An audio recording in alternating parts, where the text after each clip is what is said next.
কোরবানির গোশত কতদিন ফ্রিজে রেখে খাওয়া যাবে? কোরবানির গোশত কতদিন ফ্রিজে রেখে খেতে পারবেন? ভাইরা আমার, এটার কোনো লিমিটেশন নাই। এটা নির্ভর করবে আপনার রুচির উপরে। এটা নির্ভর করবে যে আপনি কতদিন রেখে নিজে খেতে চাচ্ছেন বা এটা কতদিন ভালো থাকে তার উপরে। অনেকে খুব বেশি দিন গোশত ফ্রিজে রেখে, মাছ ফ্রিজে রেখে খেতে পছন্দ করেন না। ভাইরা আমার, কোরবানির গোশত যেহেতু আল্লাহকে আমি দিয়ে দিয়েছি, এটা আসলে আমার কিনা গোশতের মতো না। অতএব এখানে আমি যেটুকু পাই ওইটুকুই আমার জন্য বেশি। এই মানসিকতা থাকলে তাহলে গোশতের মধ্যে লাভ লস আর হিসাব করার মানসিকতা আমাদের থাকবে না। কোরবানির পশুর গোশত বেশিরভাগই দান করে দিবেন। আপনি 3 ভাগের 1 ভাগ দান করলেন, 1 ভাগ আত্মীয় স্বজনকে খাওয়ালেন, আরেক ভাগ আপনি রেখে দিলেন। এটা হলো মুস্তাহাব, কিন্তু এটা জরুরি না। কেউ যদি বেশিরভাগও রেখে দেয় তার কোরবানি হয়ে যাবে। উদ্দেশ্য যদি আল্লাহকে খুশি করা হয়, গোশতটা যদি মূল উদ্দেশ্য না হয়। 7 নামে কোরবানি দেওয়া যাবে কিনা, কোরবানি 7 নামে দিবেন কিনা? ভাইরা আমার, কোরবানি মূলত আল্লাহর নামে হবে, এটা আমাদের বলার ভুল। আমরা বলি 7 নামে কোরবানি, আসলে 7 নামে না, 7 জনের তরফ থেকে, 7 ব্যক্তির তরফ থেকে কোরবানি হয়। 7 ব্যক্তির পক্ষ থেকে কোরবানি হতে পারে। গরুতে, ওটে সর্বোচ্চ 7টা ভাগ হতে পারে, 7-এর নিচে হতে পারে, উপরে হতে পারে না।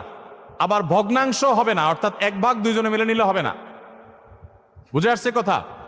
3 ভাগ হতে পারে, 2 ভাগ হতে পারে, 7 ভাগ সর্বোচ্চ হতে পারে। 7 ব্যক্তির পক্ষ থেকে কোরবানি যথেষ্ট হবে। গরু এবং ওটে, মহিষে, এগুলোতে যথেষ্ট হবে। পরিষ্কার নবী করিম সাল্লাল্লাহু আলাইহি ওয়াসাল্লামের হাদিস রয়েছে। আজকাল অনেক আলেমরা এটা নিয়ে, বা কোন আলেমরা এটা নিয়ে মত পার্থক্য করেন, দুর্ভাগ্যজনক সেটা। এটা নিয়ে সংখ্যাগরিষ্ঠ ইমামদের দ্বিমত নাই। আরব আজম কোন দেশে সংখ্যাগরিষ্ঠ আলেমদের কোনো দ্বিমত নাই। কোন পশু দ্বারা কোরবানি করা জায়েজ? কোন পশু দ্বারা কোরবানি করা জায়েজ ভাই? এটার উত্তর হলো, কোরবানি করা যাবে ওট দিয়ে, যদি ওটের বয়স হয় 5 বছর। কয় বছর? 5 বছর বয়সী ওট। আর গরু দিয়ে কোরবানি করা যাবে, মহিষ দিয়েও করা যাবে, যদি গরু মহিষের বয়স হয় 2 বছর। আর ছাগল দিয়ে, ভেড়া এবং দুম্বা দিয়ে কোরবানি করা যাবে যদি এগুলোর বয়স হয় 1 বছর। তাহলে 3 ক্যাটাগরির পশু, ওট আর গরু মহিষ এবং ছাগল ভেড়া দুম্বা, এই 3 ক্যাটাগরির পশু দিয়ে কোরবানি করা জায়েজ আছে।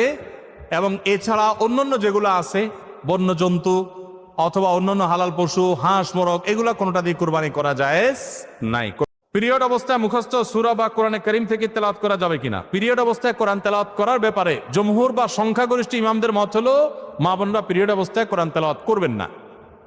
তারা কোরআন তেলাওয়াত শুনতে পারেন, তারা ইসলামিক বই পুস্তক পড়তে পারেন, তারা অন্যান্য দ্বীনি বই, তাফসীর গ্রন্থ, হাদিস গ্রন্থ পড়তে পারেন, দোয়া দুরূদ জিকির আজকার সব করতে পারেন, কিন্তু কোরআন তেলাওয়াত তারা করবেন না, কোরআন স্পর্শ করবেন না।